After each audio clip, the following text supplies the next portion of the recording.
कि जो crystal field theory है वो हमें कॉम्प्लेक्सेस की चुंबकीय गुणों के बारे में बता देती है। क्यों? क्योंकि हम CFT के आधार पर ये पता कर सकते हैं कि किसी कॉम्प्लेक्स में कितने अनपेयर्ड इलेक्ट्रॉन हैं, right. Now we will discuss the colour and spectra of complexes on the basis of CFT, है ना। देखो, वैलेंस बॉन्ड थ्योरी क्या करती थी? हाइब्रिडाइजेशन करती थी, संकरण करती थी, और जो हाइब्रिड ऑर्बिटल्स होती थी वो डीजेनरेट होती थी, यानी संभ्रंश होती थी, समान ऊर्जा की होती थी। और यही कारण है कि वो हमें इस तरह से नहीं बता पाती थी कि ऑर्बिटल्स की स्प्लिटिंग कैसे होगी और कैसे इलेक्ट्रॉन एक्साइट करेंगे। और यही रीज़न है कि जब ऑर्बिटल्स ही सब सेम एनर्जी की हैं तो हम क्या कहेंगे कि वो कलर और स्पेक्ट्रा हमें नहीं समझा पाएगी, राइट। अब हम पढ़ेंगे कि CFT के बेसिस पे हम किस तरह से कलर एंड स्पेक्ट्रा समझेंगे।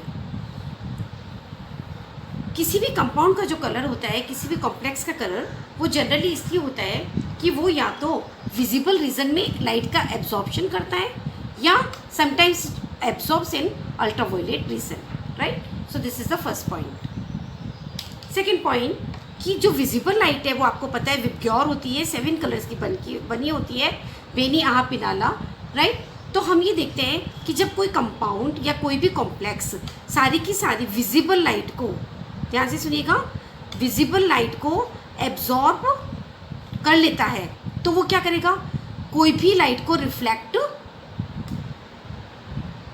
नहीं करेगा, राइट। सारी लाइट उसने क्या कर ली? एब्जॉर्ब कर ली। तो इस ऐसा जो कंपाउंड होगा वो हमें ब्लैक दिखाई देगा। क्यों? क्योंकि रिफ्लेक्ट हुई लाइट हम देख पाते हैं।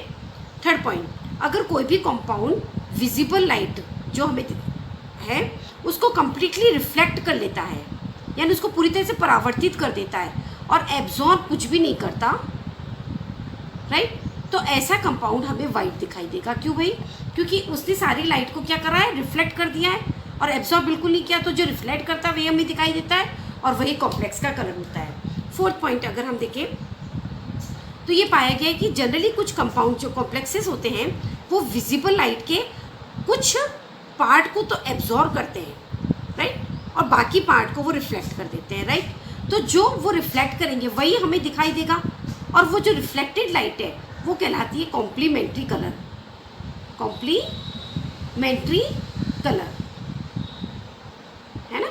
तो जो कंपाउंड एब्जॉर्ब करेगा वो हमें नहीं दिखेगी, बल्कि वो जो रिफ्लेक्ट करेगा वही हमें दिखाई देगी और उसे हम कहते हैं कॉम्प्लीमेंट्री कलर, यानी कि पूरक रंग, राइट। तो अब हम आगे आते हैं कि जो किसी भी कॉम्प्लेक्स का जो कलर होता है वो मेनली 2 प्रकार के ट्रांजिशंस की वजह से होता है, और वो ट्रांजिशंस हैं DD ट्रांजिशन और चार्ज ट्रांसफर ट्रांजिशन।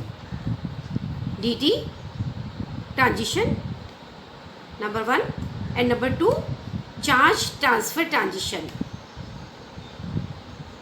आवेश स्थानांतरण संक्रमण। ओके, हम पहले पढ़ेंगे DD ट्रांजिशन। DD ट्रांजिशन को एक्सप्लेन करने के लिए आप एग्जांपल ले लीजिए हेक्सा एक्वो टाइटेनियम कॉम्प्लेक्स का, right. Hexa aquo titanium number 1 point, इसमें जो टाइटेनियम है इसका कन्फिग्रेशन हो गया 3D2 4s2। Okay, number 2 point, here the oxidation state of titanium is 3, so the configuration of titanium plus 3 will be 3D1, means it is having only 1 electron, right. Third point, this is an octahedral complex, यह एक अष्टफलकीय संकुल है। Fourth point, here water ligand is present which is a weak field ligand, जो कि दुर्बल क्षेत्र ligand है। यानी हम ये कह सकते हैं क्योंकि ये एक ऑक्टाहेड्रल कॉम्प्लेक्स है तो these 5 d orbitals get splitted as T2g and Eg, okay, and this unpaired electron is present in T2g orbital, so the configuration of this will be what? T2g 1 Eg 0, right. अब ये क्या करता है? Energy को absorb करता है और जो लाइट ये एब्जॉर्ब करता है उसकी वेवलेंथ है 5000 एंगस्ट्रॉम की, और इसकी करस्पॉन्डिंग जो ये एब्जॉर्ब कर रहा है उसका कलर ये है येलो और ग्रीन कलर की लाइट है, राइट। अब क्या हुआ? जब इसने लाइट को एब्जॉर्ब किया तो ये जो अनपेयर्ड इलेक्ट्रॉन T2g में था ये कहाँ चला गया? T2g से, बताइए, ये T2g से चला गया Eg में, है ना, इस तरह से। ठीक है, तो इसके करस्पॉन्डिंग इसने एनर्जी को एब्जॉर्ब किया, है ना, और इसीलिए ये जो एनर्जी है वो है 5000 एंगस्ट्रॉम के बराबर। येलो ग्रीन लाइट है। और अब इसका कन्फिग्रेशन क्या हो गया बताइए। T2G में कोई भी इलेक्ट्रॉन नहीं है, 0, और Eg के अंदर 1 इलेक्ट्रॉन है, राइट। तो इसीलिए हमने देखा कि इस कॉम्प्लेक्स में dd ट्रांजिशन है। dd ट्रांजिशन क्यों कहा, क्योंकि इलेक्ट्रॉन एक d ऑर्बिटल, ये क्या है, T2G भी एक d ऑर्बिटल है, Eg भी d ऑर्बिटल है, तो इलेक्ट्रॉन का संक्रमण जब एक d ऑर्बिटल से दूसरी d ऑर्बिटल में होता है, एक ही मेटल की, राइट, तो हम क्या देखते हैं, उसे हम कहते हैं dd transition.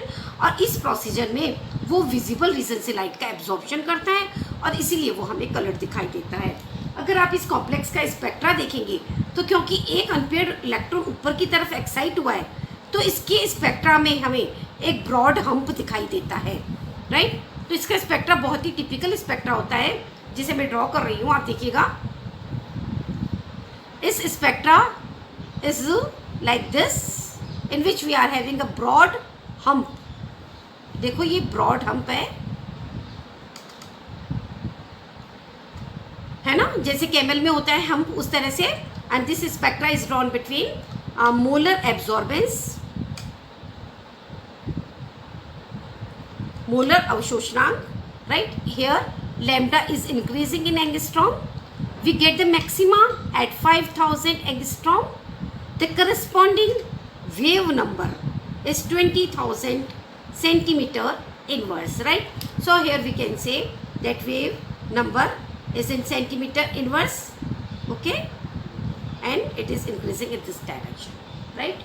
So this is the explanation of the color and spectra of hexa-aquo titanium 3 complex, which shows dd transition, okay. Now we will take charge transfer transition, okay.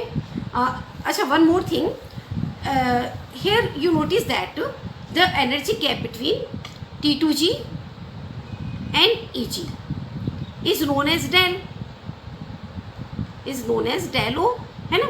तो any factor which affects the value of del also affects the color of the complex। क्या बोला मैंने कि कोई भी कारक जो del के मान को प्रभावित करेगा वो उसके रंग को भी प्रभावित करेगा। क्यों करेगा, क्योंकि अगर डेल की वैल्यू बढ़ गई तो एनर्जी जिस फ्रिक्वेंसी पे एब्जॉर्ब हो रही है वो बदल जाएगी, उसका कलर बदल जाएगा और रिफ्लेक्टेड लाइट का कलर भी बदल जाएगा, है ना। तो इसका मैं आपको बहुत ही अच्छा सा एक एग्जांपल दे रही हूँ। आप ये देखिएगा, कोबाल्ट का कॉम्प्लेक्स है, कोबाल्ट का तीनों कॉम्प्लेक्स ले रही हूँ मैं। आप देखिए, ऑक्टाहेड्रल कॉम्प्लेक्स ही लूँगी। एक मैंने ले लिया आपका ये वाटर के साथ में ले लिया, दूसरा मैंने ले लिया आपका अमोनिया के साथ में, और तीसरा मैंने आपका ले लिया साइनाइड के साथ में। Here you notice that the oxidation state of cobalt is 3 in all these complexes, but color are entirely different. Its color is green blue. क्या रंग है इसका, हरा नीला रंग है। इस कलर इज ऑरेंज, OR, है ना। इस कलर इज ऑरेंज, इसका नारंगी रंग है। एंड इस कलर इज येलो ग्रीन, यानी कि पीला हरा रंग है। यानी अगर हमने लिगेंड बदल दिए तो रंग भी बदल गया। आपको मालूम है, हमने स्पेक्ट्रोकेमिकल सीरीज में देखा था, ये एक वीक फील्ड लिगेंड है, ये अमोनिया इसके कंपैरिजन में थोड़ा स्ट्रॉन्ग फील्ड है, और ये साइनाइड जो है वो और भी ज़्यादा स्ट्रॉन्ग फील्ड लिगेंड है। यानी अगर हम लिगेंड बदल देते हैं तो हम ये नोट करते हैं कि उसकी कलर भी बदल जाता है। इसका एक और एग्जाम्पल मैं आपको अच्छे सा दे रही हूँ, देखिएगा ये एग्जाम्पल। ये है निकिल का कॉम्प्लेक्स है, octahedral with ligand water, its color is green। क्या रंग है इसका, हरा। लेकिन अगर मैं वाटर को रिप्लेस कर दूं अमोनिया से, जो कि थोड़ा ज़्यादा स्ट्रॉन्ग फील्ड लिगेंड है, तो आप देखिएगा the intensity of colour increases and it becomes blue. देखिए ब्लू बन गया। Now if I replace ammonia with bidentate ligand ethylene diamine, right, then again the intensity of colour increases and it becomes dark blue, है ना। रंग की तीव्रता बढ़ती जाती है इस डायरेक्शन में अगर हम वाटर से अमोनिया ले रहे हैं और अमोनिया से इथिलीन डाइअमीन ले रहे हैं, है ना। क्यों, क्योंकि हम देखते हैं कि डेल की वैल्यू बढ़ गई है और डेल की वैल्यू चेंज होने पर कलर भी बदल जाता है। So this is all about D transitions. Now we come to the charge transfer transition. Charge transfer transition यानी आवेश स्थानांतरण संक्रमण।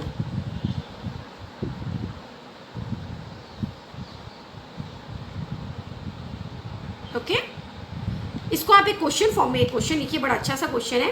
एक्सप्लेन वाई, समझाइए क्यों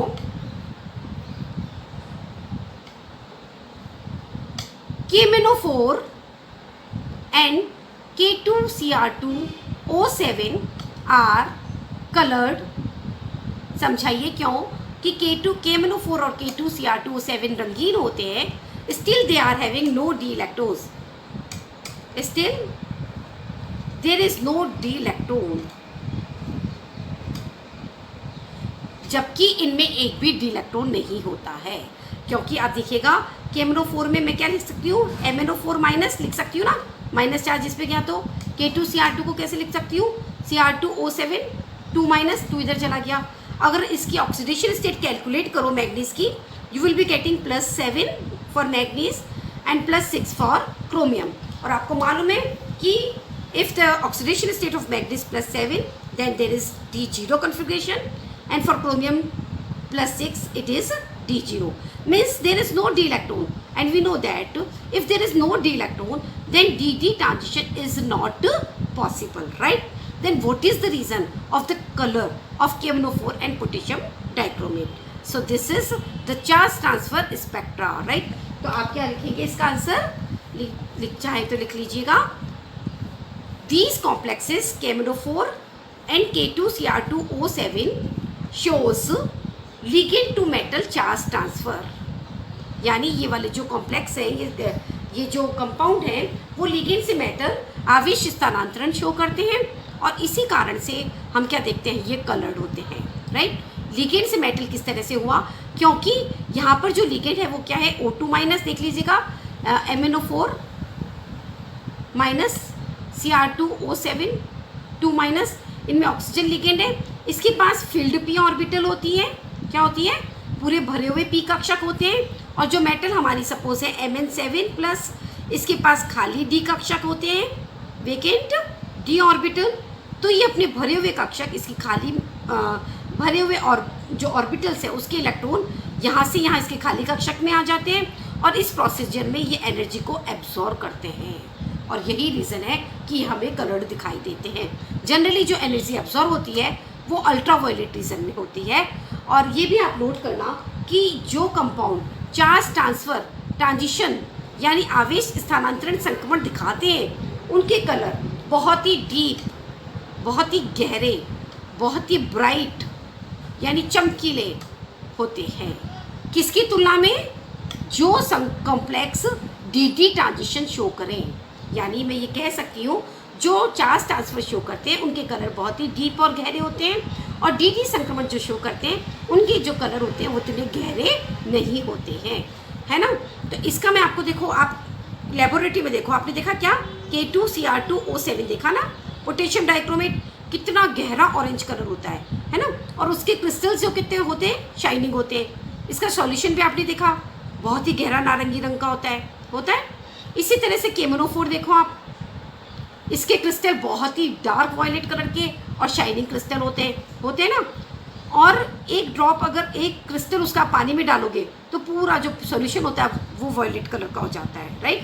तो ये इनकी खास बात है, इनके कलर बहुत ही डीप और ब्राइट होते हैं, है ना? अगर आप कंपेयर करना चाहो तो देखो, इससे कंपेयर करूँ कॉपर सल्फेट से, है ना? कॉपर सल्फेट में कौन सा संक्रमण होता है, DD ट्रांजिशन होता है। कैसे होता है भाई, क्योंकि इसमें D8 इलेक्ट्रॉन है, देखो ये, है ना? तो जब D इलेक्ट्रॉन होंगे तो 1 2 3 4 5 6 7 और 8, तो आप ये देखोगे कि यहाँ इलेक्ट्रॉन यहाँ से यहाँ जाएगा, तो ये तो शो करता है DD ट्रांजिशन। तो आपने नोट करा इसका कलर कैसा होता है, ब्लू होता है, सिंपल ब्लू होता है, कोई ब्राइटनेस नहीं होती, कोई शाइनिंग इतनी नहीं होती जितनी कि इन दोनों कंपाउंड्स में होती है, right? So this is the second reason of the colour in transition metal complexes, right? एक बात और ऑब्जर्व की गई कि जो कंपाउंड या जो कॉम्प्लेक्सेस चार्ज ट्रांसफर शो करते हैं उसमें अगर हम मेटल की ऑक्सीडेशन स्टेट को बढ़ा दें तो रंग की तीव्रता भी बढ़ती है, राइट? यानी अगर हम लें टाइटेनियम, देखिएगा वेनेडियम, क्रोमियम, मैग्नीज +7, राइट? तो आप देखियो +4 +5 +6 +7 सब क्या है D0, यानी dd संक्रमण नहीं होगा इनमें। तो इनमें कौन सा होगा आवेश स्थानांतरण transition, charge transfer transition, right, यानी आवेश स्थानांतरण संक्रमण होगा और कलर की इंटेंसिटी ऊपर से नीचे की तरफ बढ़ती जाएगी। क्यों? क्योंकि ऊपर से नीचे ऑक्सीकरण अवस्था बढ़ रही है ना। तो आप ये नोट करिएगा कि जो टाइटेनियम +4 है वो तो कलरलेस होता है, रंगहीन होता है। ये येलो कलर का होता है, देखो थोड़ा गहरा, इसका कलर ऑरेंज होता है। ऐसे याद कर लो पोटेशियम डाइक्रोमेट से, ये वॉयलेट होता है, गहरा बैंगनी होता है। ऐसे याद कर लो KMnO4 से, है ना। तो जैसे जैसे ऑक्सीकरण अवस्था बढ़ती है वैसे वैसे रंग की तीव्रता बढ़ रही है। क्यों बढ़ रही है? क्योंकि अगर हम किसी भी मेटल पर उसकी ऑक्सीडेशन स्टेट को अगर हम बढ़ाते हैं, इसको बढ़ाते जाते हैं, तो वो इलेक्ट्रॉन को आराम से खींचेगी और रंग की तीव्रता भी बढ़ती जाएगी, राइट। तो ये हमने सेकंड एप्लीकेशन करी है CFT की, कि वो हमें बहुत ही अच्छे तरीके से कलर एंड स्पेक्ट्रा के बारे में बताती है, जो कि VBT हमें नहीं बता पाई थी। Okay, now the third and the last application of crystal field theory is the geometry. Means CFT can explain the geometry of complexes. कैसे? अकॉर्डिंग टू CFT कि कोई भी कॉम्प्लेक्स जो बन रहा है उसके बनने में जितनी ज़्यादा क्रिस्टल फील्ड स्टेबलाइजेशन एनर्जी होगी वो उतना ही ज़्यादा स्टेबल होगा, और जिस भी ज्योमेट्री में जितनी ज़्यादा क्रिस्टल फील्ड स्थायीकरण ऊर्जा निकलेगी उसके बनने की संभावना उतनी ही ज़्यादा होगी, राइट। तो अगेन अपन इसे पॉइंट वाइज डिस्कस कर लें। Number 1 point, right. Number 1 point is this: generally metal prefer to form octahedral complexes.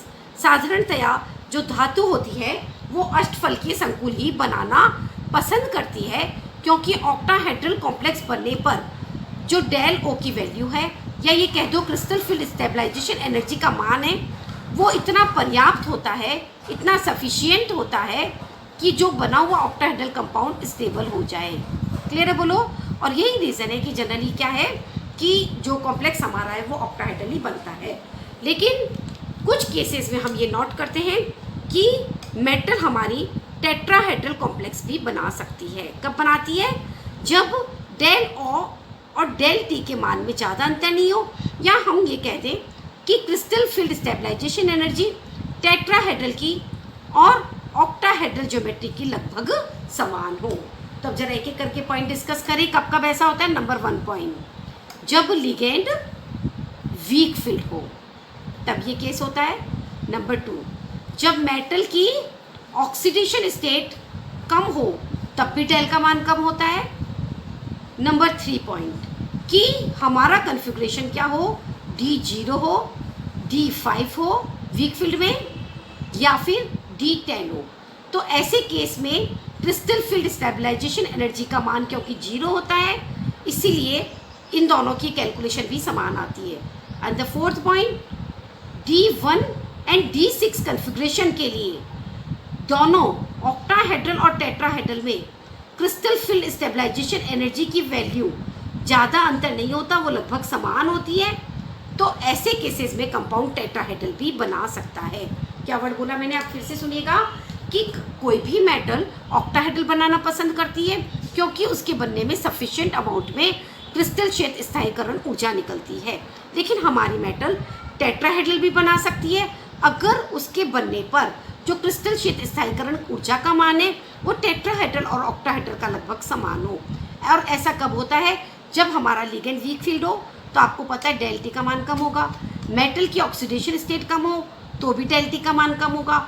या हमारी मेटल 0 या D5 या D10 कन्फिग्रेशन रखती हो, क्योंकि ऐसे केसेस में क्रिस्टल क्षेत्र स्थायीकरण ऊर्जा का मान 0 होता है। या हमारा विन्यास D1 या D6 हो, क्योंकि इस विन्यास की जब हम कैलकुलेशन करते हैं तो ऑक्टाहेड्रल और टेट्राहेड्रल दोनों की जो क्रिस्टल फील्ड स्टेबलाइजेशन एनर्जी है वो लगभग समान आती है। Clear? Now the 3rd point is this one, the metal having D8 configuration such as nickel 2 prefer to form square planar compound, यानी जिनका विन्यास D8 होता है, जैसे निकिल +2 वो वर्गीय समतलीय संकुल बनाती है, क्योंकि इसके बनने में जो डेल Sp का मान होता है वो बहुत ही ज़्यादा होता है और इसीलिए क्रिस्टल क्षेत्र स्थायीकरण ऊर्जा का मान भी बहुत ही ज़्यादा होता है। एंड द लास्ट पॉइंट कि जो मेटल्स है जिनका कन्फिग्रेशन है D9, ओके, जैसे कॉपर +2 है ना, they also prefer to form tetragonal geometry, यानी जिनका विन्यास D9 है वो टेट्रागोनल ज्योमेट्री बनाती हैं, यानी द्विसमलंबाक्ष ज्योमेट्री बनाती हैं। आपको मैं पहले भी बार बार बता चुकी हूँ, द्विसमलंबाक्ष ज्योमेट्री में x और y एक्सिस के जो लिगेंड होते हैं वो तो बराबर दूरी पर होते हैं, x और y एक्सिस के, लेकिन जो z एक्सिस के लिगेंड होते हैं वो मेटल से थोड़ा दूर होते हैं। तो इस तरह से ये परफेक्ट ऑक्टाहेड्रल नहीं हो करके डिस्टॉर्टेड ऑक्टाहेड्रल या टेट्रागोनल ज्योमेट्री कहलाती है, राइट। तो इस तरह का बेस्ट एग्जांपल हमारे पास है कॉपर का कंपाउंड। आप ध्यान से देखिए कि कॉपर में यहाँ पे मेटल की ऑक्सीडेशन स्टेट +2 है, कॉम्प्लेक्स पे +2 चार्ज है, तो हमें क्या लगता है सारे लिगेंड सेम है, तो it must be perfect octahedra, but it is not a perfect octahedra, it is a it shows tetragonal geometry, यानी इसमें जेड एक्सेस के जो वाटर मॉलिक्यूल्स होते हैं वो थोड़ा दूर होते हैं, है ना, क्योंकि जब इस तरह का ओरिएंटेशन होता है तो जो T2G और EG ऑर्बिटल स्प्लिट अप हुई थी ऑक्टाहेड्रल में वो फिर से स्प्लिट अप हो जाती है, इस तरह से मैंने बताया था ना, और इसकी वजह से ऊर्जा का अंतर बढ़ जाता है और क्रिस्टल क्षेत्र स्थायीकरण ऊर्जा का मान भी बढ़ जाता है। This is known as Jahn Teller effect.